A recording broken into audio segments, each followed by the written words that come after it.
après avoir défini le terme de climat et le terme de météo, nous allons nous intéresser à l'origine des climats terrestres.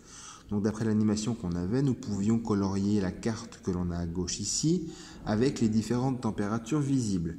On observe 3 grandes zones climatiques sur Terre, pour simplifier. Le climat polaire en bleu au niveau du pôle, comme son nom l'indique. Un climat tempéré qui est entre le tropique et les pôles. Et enfin un climat qui est chaud entre les 2 tropiques au niveau de l'équateur sur Terre. Et on remarque que plus on va de l'équateur vers les pôles, que ce soit au nord ou au sud, plus on va vers les pôles, plus il fait froid. À l'inverse, plus on se rapproche de l'équateur, plus il fait chaud. Donc on va essayer de comprendre, sachant que la Terre, on a vu qu'elle avait une température moyenne de 15 degrés dans le premier chapitre.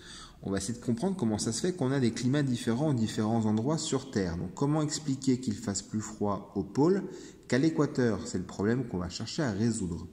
Quand on a un problème, on essaie de trouver une réponse possible, une hypothèse.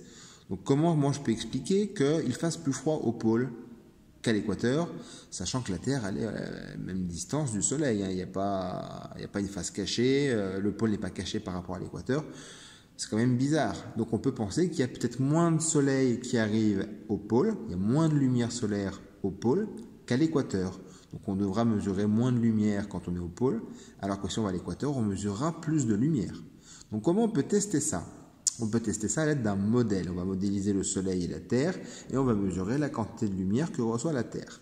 Pour cela, nous avons à disposition une boule en polystyrène pour mimer la Terre, que j'ai posée sur un support pour pas que la Terre s'en aille, ce serait quand même dommage pendant l'expérience. Et nous avons une lampe pour mimer le soleil qui va envoyer de la lumière sur Terre. Et pour mesurer la quantité de lumière, on a besoin d'un capteur fabriqué maison, mais qui fonctionne très bien. Donc ici, juste la petite difficulté, c'est que la mesure qu'on va obtenir sur la machine, il va falloir la convertir à l'aide d'un tableau de conversion que je vous montrerai tout à l'heure. Donc nous allons essayer de vérifier est-ce que le pôle, ici, reçoit moins de lumière que l'équateur. Donc pour cela, il faut qu'on mette le soleil en route. Et on va essayer de mesurer tout ça. Donc nous allons faire une mesure. Je vais éteindre le soleil pour voir la feuille. Nous ferons une mesure pour cela à l'équateur, une mesure à un tropique et une mesure sur le pôle. Donc je vais faire les mesures et je vais rapporter mes résultats dans mon tableau de valeurs. Donc je dois indiquer ici, je veux mesurer la quantité de lumière à l'équateur, je vais mesurer avec la machine et je vais noter mon résultat ici. On fera la conversion de la luminosité ensuite.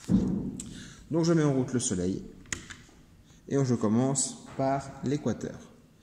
Donc je prends mon capteur, je me mets au niveau de l'équateur et je lis une valeur de 0,5. Je dois arrondir à un chiffre après la virgule. Je vous prouve 0,5. Donc je note qu'à l'équateur, j'ai une mesure de 0,5. Je note le résultat dans le compte-rendu. Même principe maintenant, on se met au niveau du tropique. Le tropique qui se situe globalement par ici. J'ai une mesure de 0,66. 0,6. On arrondit à un chiffre après la virgule. Donc je note qu'au tropique, j'ai une mesure qui me donne 0,6 sur la machine. On ne s'intéresse pas à l'unité ici pour l'instant. Même si elle est marquée dans le tableau, ce n'est pas le plus important. On verra ça ensuite. Et enfin, ma dernière mesure, c'est la mesure au niveau du pôle. Donc, je me place au niveau du pôle avec mon capteur et je mesure avec la machine 1,4. Donc je note au pôle, catastrophe, la Terre est partie. Je note qu'au pôle, j'ai mesuré 1,4.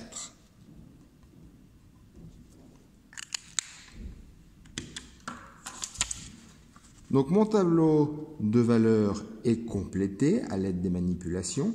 Donc le petit signe bizarre, vous verrez ça en physique-chimie un peu plus tard. On est encore un petit peu trop jeune pour comprendre ça. On mesure avec une photorésistance en fait. Donc on mesure la résistance de la lumière, donc avec l'unité qu'on appelle ohm. Mais ça, vous verrez ça plus tard en physique-chimie, c'est pas le problème tout de suite. Donc j'ai fait mes mesures, et dans le protocole, on me disait qu'il fallait que je convertisse mes mesures avec la machine pour avoir la luminosité réelle qu'on mesure en lux. Ça, c'est une unité que vous avez sûrement dû voir en 6e, quand vous avez fait la répartition des êtres vivants dans l'environnement. Les animaux qui aiment les environnements lumineux, il y avait beaucoup de luminosité, donc on avait des grands chiffres, par exemple le 10 000 lux, alors que les animaux qui aiment le noir, il y avait 0 lux. Donc voilà, l'unité de la luminosité, c'est le lux. Et maintenant, il va falloir le mettre ça sur ma feuille. Donc il va falloir utiliser la fiche de conversion. Le tableau de conversion qui est ici. Oulala, avec plein de valeurs. Comment je vais me débrouiller avec ça? Je vais repérer dans mon tableau. Ici, au tropique, à l'équateur, j'ai fait une mesure qui me donnait 0,5. Donc c'était kilo-ohm sur la machine. Donc je vais retrouver 0,5 kilo-ohm. Hop, facile, il est là. 0,5 kilo-ohm et je lis une valeur de 723 lux. Donc je note qu'il y a 723 lux à l'équateur. Même principe au tropique, je prends la feuille, 0,6, je le cherche, il est là. Au tropique, j'ai 543 lux. Il y a déjà moins de lumière. 543 lux. Je complète le compte rendu toujours. Et enfin au pôle, 1,4 kilo-ohm. Alors pareil, on cherche 1,4. Donc là j'ai 1,4 qui est là. Et au pôle, ça fait 144 lux. Je le note dans mon compte rendu.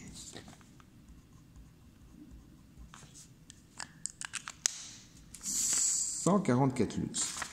Du coup, maintenant, qu'est-ce qu'on observe sur le résultat? Il faut comparer les valeurs. Je remarque qu'à l'équateur, je vois que... Hop, on fait l'analyse de manière méthodique et on compare les valeurs mesurées. Je vois qu'à l'équateur, j'ai plus de luminosité qu'au pôle. On est d'accord? 723, c'est plus grand que 144. Donc, je vois qu'il y a plus de luminosité à l'équateur qu'au pôle. Donc cela signifie quoi? Cela signifie que l'équateur reçoit plus de lumière du soleil que le pôle.